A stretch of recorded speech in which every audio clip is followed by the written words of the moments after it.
പൈസ എത്രയായാലും കുഴപ്പമില്ല. Money doesn't matter to me. What I need is something unique. അല്പം അഹങ്കാരത്തോടെ അത് പറഞ്ഞുകൊണ്ട് അയാൾ ചുറ്റും നോക്കാൻ തുടങ്ങി. പെട്ടെന്ന് പ്രയാഗയുടെ കയ്യിലുണ്ടായിരുന്ന മുത്തുമാലയിൽ അയാളുടെ നോട്ടം പതിഞ്ഞു. My god, is this pearl? Wow, ഇത് യഥാർത്ഥ മുത്താണോ? സമുദ്രത്തിന്റെ ഒരു പ്രത്യേക ഭാഗത്ത് മാത്രമേ ഇത് കാണപ്പെടുകയുള്ളൂ അല്ലേ? ഇത്രയും അപൂർവമായ മുത്ത് ഇവിടെ ഉണ്ടായിരുന്നോ? അയാൾ അടുത്ത് വന്ന് അത് തൊട്ടുകൊണ്ട് ശ്രദ്ധിച്ചു നോക്കി. ദേ, സൂക്ഷിച്ചു നോക്കണേ സർ. ആ മുത്തുമാലയ്ക്ക് എന്തെങ്കിലും കേടുവന്നാ ഇവരത് പിന്നെ എന്റെ കയ്യിൽ നിന്നും വാങ്ങില്ല. മാല വിൽക്കാൻ വന്നയാൾ പറഞ്ഞു. Oh, don't worry man. നിങ്ങൾ ഒന്നിനെക്കുറിച്ച് ഓർത്തും പേടിക്കണ്ട. എനിക്കിതിലൊക്കെ നല്ല പരിചയമുണ്ട്. I will handle this with care. Be cool man. മാലയിലേക്ക് നന്നായി നോക്കുന്നതിനിടയിൽ അയാൾ മാലയുടെ ഉടമസ്ഥനോട് പറഞ്ഞു. ഇത് എനിക്ക് വളരെ ഇഷ്ടമായി. ഇതുവരെ ഒന്നോ രണ്ടോ യഥാർത്ഥ മുത്തുകളെ മാത്രമേ ഞാൻ കണ്ടിട്ടുള്ളൂ. ഇങ്ങനെ മുത്തുകൾ കിട്ടുക എന്നത് വളരെ റെയറാണ്. 5 ലക്ഷമാണ് അയാൾ അതിന് ചോദിക്കുന്നത്. കൂട്ടത്തിൽ ആരോ പെട്ടെന്ന് പറഞ്ഞു. ആ, എങ്കിൽ ഇത് ഞാൻ വാങ്ങാം. UK കാരൻ എല്ലാവരും കേൾക്കെ പറഞ്ഞു. അത് കേട്ടതും എല്ലാവരുടെയും കണ്ണുകൾ അയാളിലേക്ക് തിരിഞ്ഞു. മാല വിൽക്കാൻ വന്ന വ്യക്തി അത് കേട്ടതും സന്തോഷത്തോടെ അയാളെ നോക്കി തലകുലുക്കി. ശേഷം പ്രയാഗിയെ നോക്കി. മാഡത്തിന് വിശ്വാസമായില്ലെങ്കിൽ ഞാനിത് ഇദ്ദേഹത്തിന് വിൽക്കാം.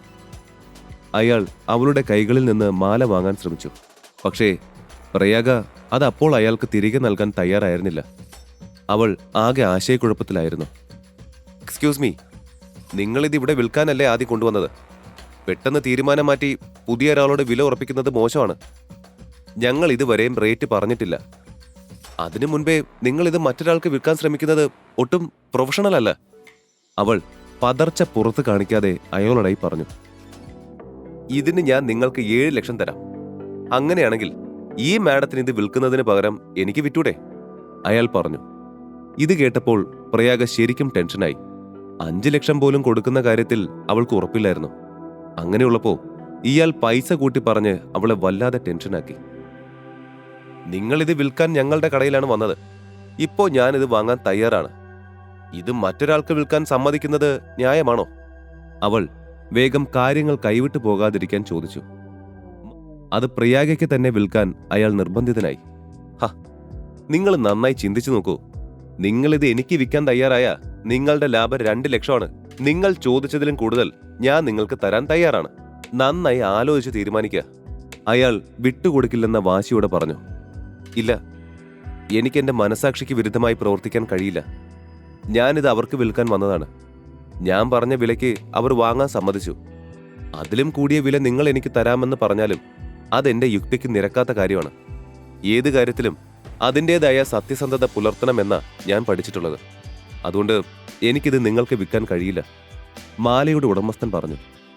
What, are you mad? ഇവരിത് നിന്റെ കയ്യിൽ നിന്നും 5 ലക്ഷത്തിന് വാങ്ങിയിട്ട് 10 ലക്ഷത്തിന് മറിച്ച് വിൽക്കും. അവർക്ക് എന്തായാലും നല്ല ലാഭമാവും കിട്ടാൻ പോകുന്നത്. അയാൾ ആ ഉടമസ്ഥനെ പുച്ഛിച്ചുകൊണ്ട് പറഞ്ഞു. അതോടൊപ്പം തന്നെ ഇഷ്ടക്കേടോടെ പ്രയാഗയെ നോക്കി. അയാൾ അങ്ങനെ പറഞ്ഞെങ്കിലും മുത്തുമാലയുടെ ഉടമസ്ഥൻ അയാളുടെ വാക്കുകളിൽ വീഴാൻ തയ്യാറായില്ല. ഇതെല്ലാം കണ്ടുനിന്ന ഋഷിൻ പെട്ടെന്ന് ഉറക്കെ ചിരിച്ചു. ഇവനെന്താ വട്ടാണോ? ഇയാൾ എന്തിനാ ചിരിക്കുന്നത്? കൂട്ടത്തിൽ ആരോ ഒരാൾ ചോദിച്ചു. ഋഷി, എന്താ പറ്റിയേ? എന്തിനാ ഇങ്ങനെ ചിരിക്കുന്നേ? പ്രയാഗ അവനോട് ചോദിച്ചു. അല്ല, നിനക്ക് ഈ ബിസിനസ്സിൽ ഇത്രയും വർഷത്തെ പരിചയമുണ്ടെന്ന് നീ പറയുന്നു. പക്ഷേ ഇവർ രണ്ടുപേരും നിന്നെ ചതിക്കുകയാണെന്ന് കണ്ടുപിടിക്കാൻ ഇതുവരെ നിനക്ക് പറ്റിയില്ലേ? ഋഷി ചോദിച്ചു. അത് കേൾക്കെ പ്രയാഗ അവനെ ഒരു ഞെട്ടലോടെ നോക്കി. നീ എന്താ ഋഷി പറയുന്നത്? ആര് നമ്മളെ പറ്റിക്കുന്നെന്നാ? അപ്പോഴും കാര്യമെന്താണെന്ന് മനസ്സിലാകാതെ അവൾ ചോദിച്ചു. ഈ മുത്തുമാല ഡ്യൂപ്ലിക്കേറ്റ് ആണെന്ന് ഞാൻ ഉറപ്പിച്ചു പറയാം. മാത്രമല്ല, നീ ശ്രദ്ധിച്ചു കാണില്ല. പക്ഷേ ഇവർ രണ്ടുപേരും വെവ്വേറെ വന്നവരല്ല. രണ്ടുപേരും നല്ല ഒരു പ്ലാൻ ഇട്ട് ഒരുമിച്ച് വർക്ക് ചെയ്യുന്നവരാ. ഈ മുത്തുമാല കൊണ്ടുവന്നവനും അത് വാങ്ങാൻ നിൽക്കുന്നവനും ഇപ്പൊ ഇവിടെ നിന്ന് പരസ്പരം അറിയാത്തതുപോലെ നാടകം കളിക്കുന്നതാണ്. എന്തായാലും ഇവര് നല്ല നടന്മാരാ. ഋഷി അവരെ നോക്കി പരിഹാസത്തോടെ പറഞ്ഞു. ഇവനാരാ? പ്രയാഗ മേഡത്തിന്റെ തീരുമാനം തെറ്റാണെന്ന് പറയാൻ മാത്രം ധൈര്യം ഇവൻ എങ്ങനെയാ കിട്ടിയത്? അവിടെ ഉണ്ടായിരുന്നവർ പരസ്പരം കുശുകുശുക്കാൻ തുടങ്ങി. ആദ്യം അവനെ സംശയിച്ച ജുവാൻ പോലും ഇപ്പോൾ അവൻ പറഞ്ഞത് സത്യമായിരിക്കുമെന്ന് വിശ്വസിക്കാൻ തുടങ്ങി. കാരണം ആ മുത്തുമാലയെക്കുറിച്ച് ആദ്യം മുതലേ അവന് സംശയമുണ്ടായിരുന്നു. മാഡം, നമ്മൾ എടുത്തു ചാടി ഒന്നും ചെയ്യണ്ട. ഇദ്ദേഹം പറയുന്നതിലും കാര്യമുണ്ട്. നമുക്ക് ആലോചിച്ചൊരു തീരുമാനം എടുക്കാം. ജുവാൻ പ്രയാഗയുടെ അടുത്തേക്ക് ചെന്ന് പതിഞ്ഞ സ്വരത്തിൽ പറഞ്ഞു. ഇതിനിടെ ഋഷി പറഞ്ഞത് കേട്ട് മുത്തുമാല വിൽക്കാൻ എത്തിയ ആൾക്ക് ദേഷ്യം വന്നു. എന്റെ കുടുംബ സ്വത്തിനെ ഡ്യൂപ്ലിക്കേറ്റ് എന്ന് വിളിക്കാൻ നിങ്ങളാരാ? ഇവിടെ ഒരുപാട് പേരുണ്ട്. അവരൊക്കെ ഈ ഫീൽഡിലുള്ളവരാ. അവരാരും ഇത് ഡ്യൂപ്ലിക്കേറ്റ് ആണെന്ന് പറഞ്ഞില്ല. അങ്ങനെയുള്ളപ്പോ ആരാണെന്ന് പോലും അറിയാത്ത നിങ്ങൾ എന്തിനാ അനാവശ്യമായി ഇതിൽ ഇടപെടുന്നത്? ഇങ്ങനെ വായി വരുന്നതൊക്കെ വിളിച്ചു പറയുന്നത്? അയാൾ അമർഷത്തോടെ ഋഷിയോടായി ചോദിച്ചു. മാല കാണാൻ നല്ല ഭംഗിയുണ്ട്. അതേസമയം കാഴ്ചയിൽ ഒറിജിനൽ പോലെ തന്നെയുണ്ട്. എന്നാൽ ഋഷി ഇതിനെ ഡ്യൂപ്ലിക്കേറ്റ് എന്ന് പറയുന്നു. ഇനി ചിലപ്പോ അവൻ ഈ ആന്റിക് ആഭരണത്തെ പറ്റി അധികമൊന്നും അറിയാത്തത് കൊണ്ടാണെങ്കിലോ? പ്രയാഗ ഇങ്ങനെ ഓരോന്നും ചിന്തിച്ചു കൊണ്ടേയിരുന്നു. അപ്പോഴേക്കും മാല വിൽക്കാൻ വന്നയാളുടെ ക്ഷമ നശിച്ചിരുന്നു. മാഡം, പെട്ടെന്നൊരു തീരുമാനം പറയും. ഞാൻ ഇത്രയും ആത്മാർത്ഥതയോടെ ഒരു റെയർ ആഭരണം ഇവിടെ കൊണ്ടുവന്നപ്പോ ഇയാൾ അത് ഡ്യൂപ്ലിക്കേറ്റ് ആണെന്ന് പറഞ്ഞ് എന്നെയും എന്റെ കുടുംബത്തെയും അപമാനിക്കുന്നു. ഞാൻ ഇതും കേട്ട് ഇവിടെ വെറുതെ നിൽക്കണമെന്നാണോ മാഡം പറയുന്നത്? നീ എത്ര റിയൽ ആയിട്ട് അഭിനയിക്കുന്നത്? ഇത് ഡ്യൂപ്ലിക്കേറ്റ് ആണെന്ന് നിനക്കും അറിയാം, എനിക്കും അറിയാം. ഈ കള്ളപ്പണിയൊക്കെ ഉപേക്ഷിച്ച് നീ അഭിനയിക്കാൻ പോയിരുന്നെങ്കിൽ ഈ സമയം കൊണ്ട് വലിയൊരു ഫിലിം സ്റ്റാർ ആയി മാറിയേനെ. നിനക്ക് ഓസ്കാർ പോലും കിട്ടിയേനെ.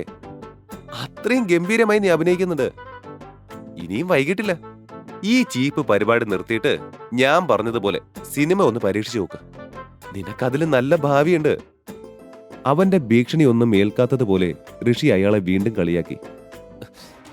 ഇതിനൊക്കെ 5 ലക്ഷം കൊടുത്തു വാങ്ങിയ അത് വലിയ നഷ്ടമായിരിക്കും. എല്ലാവരും ഋഷിയുടെ ശബ്ദത്തിൽ മുഴുകി അവനെ തന്നെ നോക്കി നിന്നു. യെസ്, തീർച്ചയായും ഈ മുത്ത് വളരെ വലുതാണ്. ഇത് വളരെ തിളക്കമുള്ളതുമാണ്. പക്ഷേ നിങ്ങളെല്ലാവരും ചില കാര്യങ്ങൾ മിസ് ചെയ്തു. എത്ര ശുദ്ധമായ മുത്തും ഇതുപോലെ തിളങ്ങില്ല.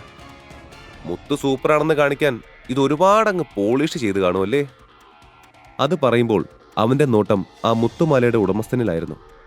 അയാൾക്ക് മറുപടി പറയാൻ സമയം കൊടുക്കാതെ ഋഷി തുടർന്നു. ഒരു മുത്തിന്റെ ഏറ്റവും പ്രധാനപ്പെട്ട കാര്യം എന്തെന്നാൽ, ഇത്രയും വലിയൊരു മുത്താണെങ്കിൽ അത് ഉരുട്ടിയാൽ ഒരു ഗോളം പോലെ അത് നിലത്തുരുളും. ഋഷി വീണ്ടും പറഞ്ഞു. ഇത് ശരിക്കും യഥാർത്ഥ മുത്തുകളാണ്, അല്ലാതെ ഡ്യൂപ്ലിക്കേറ്റ് അല്ല. ഋഷി സംസാരിക്കുന്നതിനിടയിൽ കയറി ആ ഉടമസ്ഥൻ തിരിച്ചു വാദിച്ചുകൊണ്ട് അവനെ രൂക്ഷമായി നോക്കി. ഋഷി പിന്നെ മറ്റൊന്നും നോക്കാതെ അതിൽ നിന്നും ഒരു മുത്തെടുത്ത് തന്റെ 2 വിരലുകൾക്കിടയിൽ വെച്ച് അമർത്തി. തൊട്ടടുത്ത നിമിഷം ആ മുത്ത് കഷ്ണങ്ങളായി പൊടിഞ്ഞു വീണു. ഋഷി, താൻ ബാക്കി പറയൂ പ്ലീസ്. പ്രയാഗ ഋഷിയെ നോക്കി പറഞ്ഞു. ഋഷി ഒന്ന് തലയാട്ടി ആഭരണം വിൽക്കാൻ വന്ന ആൾക്ക് നേരെ നോക്കി. എടോ, ഇത് ഭയങ്കര ബോർ ഐഡിയ ആയി പോയി കേട്ടോ. ഇത്രയും വലിയ പ്ലാൻ ഇടുമ്പോ കുറച്ചുകൂടി ഹാൻഡ് വർക്ക് ചെയ്യണമായിരുന്നു. നയാ പൈസയ്ക്ക് കൊള്ളാത്ത ഈ ഡ്രാമ ആർക്കും നിഷ്പ്രയാസം കണ്ടുപിടിക്കാം ആക്ച്വലി. പരിഹാസത്തോടെ ഋഷി പറഞ്ഞു. ഋഷി, താൻ ഇത് തെളിയിക്കണം, അല്ലെങ്കിൽ പോലീസിനെ വിളിക്കാം. പ്രയാഗ തിരക്കിട്ട് പറഞ്ഞു. അല്ല, ഇവിടെ നിങ്ങളുടെ ലാബിൽ ലേറ്റസ്റ്റ് ടെസ്റ്റിംഗ് ഫെസിലിറ്റീസ് ഇല്ലേ? ഋഷി പെട്ടെന്ന് ആ കാര്യം ഓർമ്മ വന്നതും സംശയത്തോടെ പ്രയാഗിയോട് ചോദിച്ചു. ആ ഉണ്ട് സർ. മറുപടി പറഞ്ഞത് ജുവാനായിരുന്നു. ഗ്രേറ്റ്, എങ്കിൽ പെട്ടെന്ന് തന്നെ ഇതെടുത്ത് ചെക്ക് ചെയ്യൂ. എന്റെ അനുമാനങ്ങൾ ശരിയാണെങ്കിൽ ഇത് വളരെ ചീപ്പായ മുത്തുകളായിരിക്കണം. പ്രയാഗ ഉടനെ ജുവാനെ നോക്കി. എന്നിട്ട് ആ മുത്തുമാല ഉടൻ തന്നെ ലാബിൽ കൊണ്ടുപോയി പരിശോധിക്കാൻ അവനോട് പറഞ്ഞു. നിങ്ങൾ ഇവിടുന്ന് വേഗത്തിൽ ഡ്യൂപ്ലിക്കേറ്റ് ഉണ്ടാക്കി എന്നെ പറ്റിക്കാൻ പോവുമല്ലേ? എനിക്ക് നിങ്ങളെ വിശ്വാസം ഇല്ല ഒട്ടും. വിൽക്കാൻ വന്നയാൾ പെട്ടെന്ന് വിളിച്ചു പറഞ്ഞു. ഹേയ്, ഞങ്ങൾ ഒരിക്കലും നിങ്ങളെപ്പോലെ വൃത്തികെട്ട പണി ചെയ്യില്ല. അതിന്റെ ആവശ്യം ഞങ്ങൾക്കില്ല. നിങ്ങൾക്ക് കേരളത്തിൽ തന്നെ എവിടെ വേണമെങ്കിലും ഞങ്ങളെപ്പറ്റി അന്വേഷിക്കാം. ചീത്തപ്പേരുണ്ടാകുന്നത് പോലെ ഞങ്ങൾ ഒരിക്കലും പ്രവർത്തിക്കില്ല. പ്രയാഗ അല്പം ശാന്തസ്വരത്തിൽ തന്നെ മറുപടി പറഞ്ഞു. ആ മുത്തുമാലയെക്കുറിച്ച് പ്രയാഗ ചിന്തിച്ചു നിൽക്കുകയാണ് ജുവാൻ അങ്ങോട്ടേക്ക് വന്നത്. അവൻ വേഗം വന്ന് പ്രയാഗയുടെ ചെവിയിൽ എന്തോ പറഞ്ഞു. എന്തോ ഒരു ഡോക്യുമെന്റും അവൾക്ക് കൈമാറി. അവൻ തന്ന പേപ്പർ കണ്ട പ്രയാഗയുടെ മുഖം ദേഷ്യം കൊണ്ട് ചുവന്നു തുടങ്ങി. പോലീസിനെ വിളിക്ക്. ഡോറിനരികിൽ സെക്യൂരിറ്റി ഉണ്ടെന്ന് ഉറപ്പുവരുത്തിയ ശേഷം പ്രയാഗ ആജ്ഞാപിച്ചു. പോലീസിനെ വിളിക്കുന്നു എന്ന് കേട്ട് ആ മാല വിൽക്കാൻ വന്നയാൾ റോഡിന് നേരെ ഓടി. പക്ഷേ അയാൾക്ക് വാതിലിന് വെളിയിലേക്ക് ഓടാൻ കഴിയും മുൻപേ സെക്യൂരിറ്റി അവനെ തടഞ്ഞു.